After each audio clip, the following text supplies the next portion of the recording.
The movie starts in Texas, where a group of shackled enslaved black people is being forced to walk through the hot, dusty desert. Ace and Dickie Speck, two brothers, are driving them. It's the year 1858, just 2 years before the Civil War begins, and among the enslaved is Django, who has been heartbreakingly separated from his wife, Broomhilda von Shaft, after they were sold to different owners. One night, as they continue their exhausting journey, a surprising event occurs. Dr. King Schultz, a German who used to be a dentist but is now a bounty hunter, appears out of the darkness. Schultz's sudden appearance angers Ace, who demands to know why he's there and threatens to shoot him if he doesn't explain himself quickly. Schultz tries to calm Ace down, introducing himself as a fellow traveler who is simply looking for the two men who go by the name of the Speck brothers. He makes it clear that he's not there to cause trouble but has a specific purpose for finding these slave traders. It is revealed that Dr. King Schultz is on a mission to find Django because he believes Django knows the whereabouts of the Brittle brothers, 3 outlaws Schultz is hunting. Schultz assumes the Speck brothers purchased Django at the Greenville auction, so he approaches them with a specific goal in mind. Schultz starts by addressing the group of enslaved black people, asking if any of them were previously residents of the Carucan plantation. This is his way of identifying Django among them. When Django speaks up, Schultz moves closer, holding up a kerosene lamp to illuminate the faces of the enslaved people until he finds Django.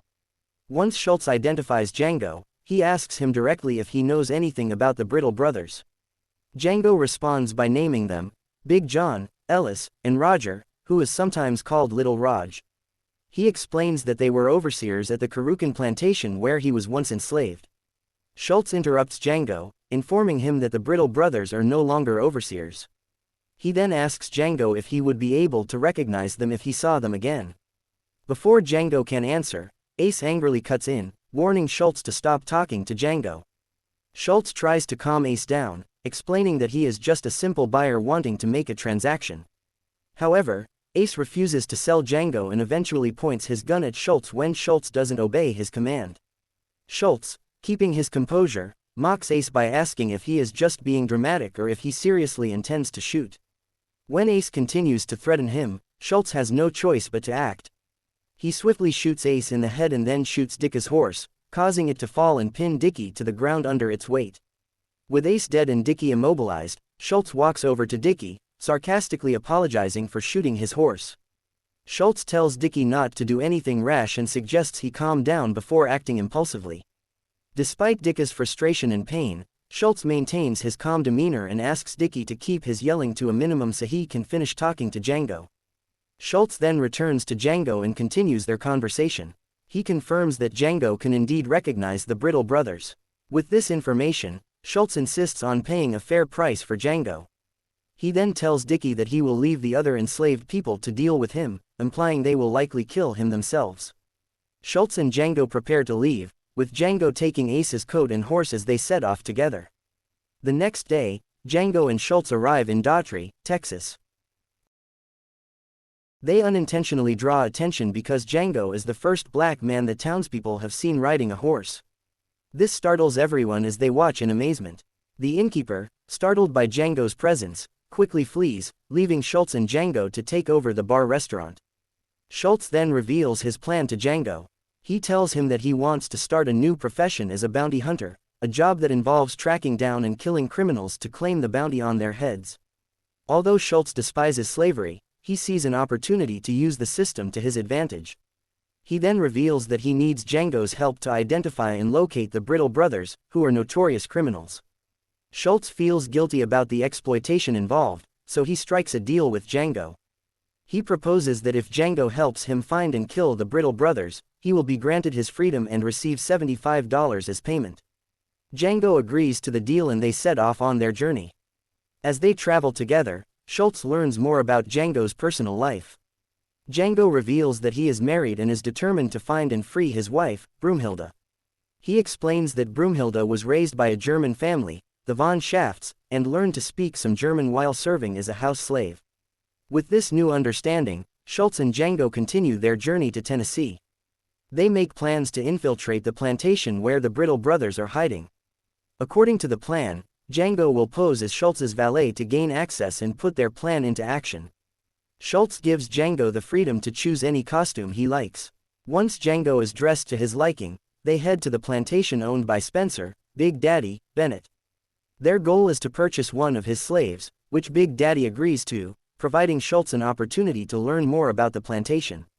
Schultz asks one of the slaves, Bettina, to give Django a tour of the plantation. During the tour, Django asks Bettina if she knows the Brittle brothers. Bettina doesn't recognize the name, suggesting they might be using aliases. However, she does mention the Shaffers, a group that arrived at the plantation a few years ago. Unknowingly, Bettina leads Django to where the three Brittle brothers are. She reveals that Ellis Brittle is working in the field, while the other two, John and Little Raj, are in the stable punishing a boy named Jody for breaking eggs. Django quickly decides to confront them and asks Bettina to fetch Schultz. Inside the stable, Django sees John whipping Jody. In a sudden move, Django shoots John and beats Little Raj. As Little Raj tries to fight back, Django shoots him 5 times. During this, Schultz arrives and asks Django to identify the brothers he just killed. Django informs him that Ellis is fleeing across the field. Schultz, without hesitation, snipes Ellis from a distance. That evening, despite having initially allowed Schultz and Django to leave after killing the Brittle brothers due to the bounty on their heads, Big Daddy gathers a posse to attack them. Unfortunately, they fail to convince Big Daddy that attacking an officer of the court will lead to a death sentence by hanging. Faced with no other option, Schultz devises a plan to ambush the posse with explosives hidden in his cart. He skillfully lures them into position and detonates the explosives, catching them off guard. Schultz manages to hit the carriage precisely and then hands Django a sniper rifle to take out Big Daddy. Django shoots and kills Big Daddy, ensuring their safety. After the intense encounter, Django and Schultz spend the night eating and relaxing. During their meal, Django opens up about his wife, Broomhilda, and his desire to find her. Schultz, eager to keep Django safe and motivated, shares stories about Broomhilda and entertains him with tales. Feeling responsible for Django's well-being, Schultz admits that he can't let Django face Greenville alone to rescue Broomhilda. He proposes that Django join him in the bounty hunting business. Schultz comes up with a new plan and explains that they will work together through the winter, splitting the bounties they earn. Hearing this, Django eagerly agrees to the partnership, seeing it as a way to earn enough money to buy his wife's freedom. After this, Schultz promises to personally take Django to Greenville and help him locate where the Germans sent Broomhilda. The next day, Django and Schultz return to Texas and begin their first bounty hunting mission. Their target is Smitty Bacall, whom Django successfully rifles down. He keeps Smitty's handbill as a trophy of his first bounty. Django practices his shooting skills, improving with each shot. Throughout the winter, Django and Schultz accumulate numerous bounties, eliminating suspects with ease. They become proficient partners in their pursuit of justice, preparing themselves for the challenges ahead as the snow melts and spring approaches. After their journey to Mississippi, Django and Schultz are struck by the sight of many enslaved black people on the streets. They learn that Broomhilda's new owner is Calvin J. Candy, the proprietor of Candyland, Mississippi's 4th largest cotton plantation. Determined to rescue her, Schultz strategizes on how to approach Calvin. Instead of buying a horse, Schultz proposes they pose as wealthy buyers interested in Mandingo fighting, a brutal spectacle where slaves fight to the death. Schultz believes this plan will get them closer to Calvin, who enjoys hosting these fights. Calvin is notorious for his cruelty, forcing slaves into these deadly battles for entertainment and profit.